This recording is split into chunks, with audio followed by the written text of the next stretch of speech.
আজকের রেসিপিটা কিন্তু অনেক অনেক টাকা বাঁচিয়ে দিতে পারে তোমাদের সকলেরই। তো হ্যাঁ, আজকের রেসিপিটা সত্যি তাদের জন্য যাদের বাড়িতে প্রচুর হাই ডায়াবেটিস বা হাই সুগার পেশেন্ট আছে, তাদের জন্য কিন্তু একটা পারফেক্ট রেসিপি। বাড়িতে যদি বাবা মা বা বাড়ির বয়স্ক কারোর যদি সুগার বেশি থাকে, তাদের জন্য কিন্তু এটা একটা সত্যি উপকারী। তো আশা করি তোমরা গেস করতে পারছো অনেকেই, বাট যদি না পারো তাহলে অবশ্যই শেয়ার করব আমি। এটা হচ্ছে সজনে পাতা ফ্রাই করা। তো সজনে পাতা ফ্রাই করে বা সজনে পাতা যে কোনোভাবে যদি তোমরা বাড়িতে খাও বা বাড়ির বয়স্ক মানুষদের যাদের সুগার আছে তাদেরকে খাওয়াও, কিন্তু অনেক অংশে সুগার লেভেল কিন্তু কমে যাবে, মানে বেশ ভালো থাকবে, তারা সুস্থও হয়ে যাবে।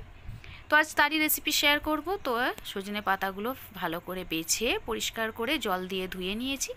দেখেছো কতটা ফ্রেশ হয়ে গেছে। নেক্সট চলো, ওভেনের মধ্যে একটা কড়াই বসিয়ে দিয়েছি, তাতে সজনে পাতা দিয়ে সামান্য একটু নুন দিয়ে দেবো, মানে হাফ চামচ নুন ব্যবহার করেছি, আর দিয়ে দেব 1 কাপ জল। জলটা অল্পই দেবো কারণ শাকের মধ্যেও জল থাকে, সেই জলটা বেরোবে, তার জন্য আমি এখানে জলটা হাফ কাপ দিলাম, মানে 1 কাপের হাফ অর্ধেকটা দিয়েছি। দিয়ে ঢাকা চাপা দিয়ে কিছুক্ষণ রেখে দেবো। কিছুক্ষণ পর দেখো শাকগুলো কিন্তু অনেক অংশে সফট হয়ে গেছে, দেখতে পাচ্ছ তোমরা, দেখে আশা করি গেস করছো। বাট এই শাকটা এমনই একটা শাক, খুব বেশি সফট হয় না, একটু শক্ত ভাব থাকে।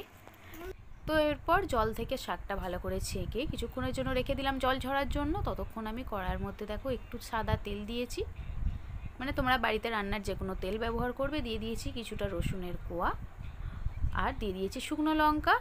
দেওয়ার পর আগে থেকে জল ঝরানো যে শাকটা রেখেছি সেই শাকটা তার মধ্যে দিয়ে কিছুক্ষণ একটু ফ্রাই করে নেব।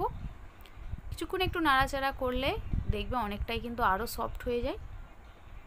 দেখো এই যে এইভাবে জাস্ট একটু উল্টে পাল্টে খুব সুন্দর করে একটু নাড়াচাড়া করে নাও, যাতে শাকের যে গন্ধটা সেটা নষ্ট হয়ে যায় এবং রসুনের আর শুকনো লঙ্কার যে একটা হালকা ফ্লেভার সেটা শাকের মধ্যে চলে আসে।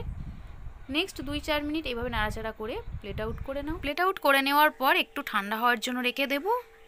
নেক্সট আমি দেখো পেঁয়াজ আগে থেকে কুচো করে নিয়েছি, 2 কাঁচা লঙ্কা, আর নিয়েছি পাতিলেবু। দেখতে পাচ্ছ, দেখেছো কতটা সফট হয়ে গেছে, একটু তোমাদের দেখিয়ে দিই। তো এটা সুন্দর করে মেখে খাবো, মানে যেটা খেতে কিন্তু বেশ ভালো লাগে, গরম গরম ভাতের সঙ্গে কিন্তু জমে যায়। দেখো এবার খুব ভালো করে লঙ্কা, লেবু আর পেঁয়াজ খুব সুন্দর করে মেখে নেবো, অল্প একটু নুন আর তেল দিয়ে মেখে নেওয়ার পর শাকটার সঙ্গে এইভাবে মেখে নিলে জাস্ট রেডি। দেখেছো কতটা দেখতে সুন্দর হয়েছে। খুব ভালো করে এইভাবে মাখলে খেতে কিন্তু বেশ ভালো লাগে।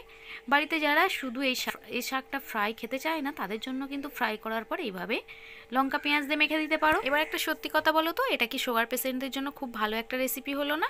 তো তোমাদের ভালো লাগলে অবশ্যই সাবস্ক্রাইব করো।